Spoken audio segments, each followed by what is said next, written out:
Well, here we are back again with another special edition of Mysteries of the Superstition Mountains. And today, one of the questions that I had for Jack San Felice is, what did the people up at the Silver King Mine in Silver King City and Pinell City do for recreation? Here's a hint. At Pinell City, they were drinking so much beer that they couldn't keep the people of the city supplied, and the miners and the mill workers and whoever else were traveling through town, the merchants and whoever, the gamblers. Forgot about the gamblers. They always had gambling halls. Also, in the Silver King Hotel, they had a pool table and a piano. So it was first class up here. But in Pinell City, with 3,000 people, they had much more demand for beer. And those miners drank a lot of beer. Most of them were Cornish miners, a lot of them were Irishmen, and that's where the Irish got the reputation of being fighters and boozers from the bars around the mines that they actually worked in, and the mills, whatever mill it happened to be. Hard work is what it was. Around hard work. They're in the middle of nowhere. Where'd they get all the alcohol? So they sent off to St. Louis, where the breweries were, and two men came out from St. Louis, and they set up two breweries. One was the St. Louis Brewery, and that name, by the way, is on that 1882 map, as well as it's advertised in the old newspapers. And the other one was the Pinell City Brewery, okay. And they made beer and they put them into big bottles. I'll show you. See, at my house, I've got the bottles. They're bigger and heavier than whiskey bottles.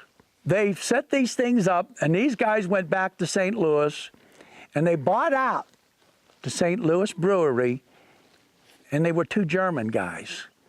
And they changed their name to the name their company was named after them, and they combined the name.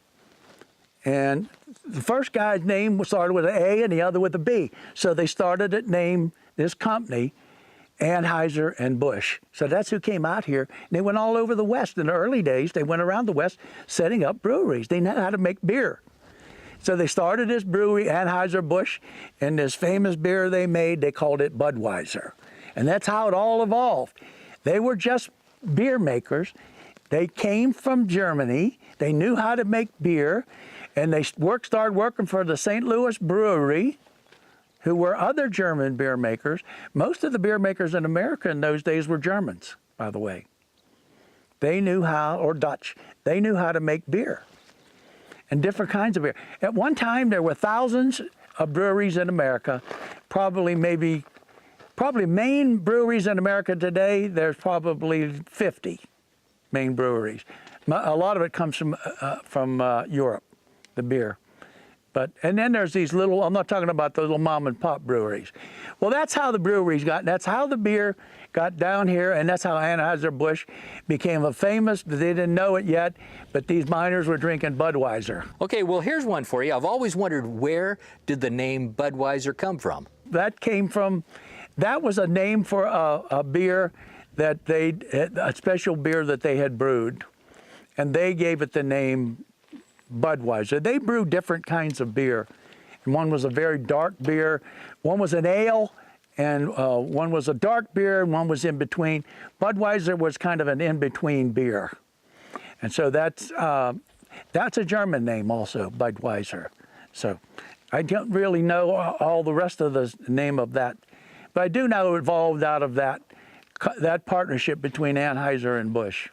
One of the questions I asked Jack today was, where did the name Budweiser come from? Well, I looked it up. It turns out it's a town in Germany named Budweis, or Budweis, where they made beer. So now we have one of the mysteries of the Superstition Mountains completely solved. See you next time.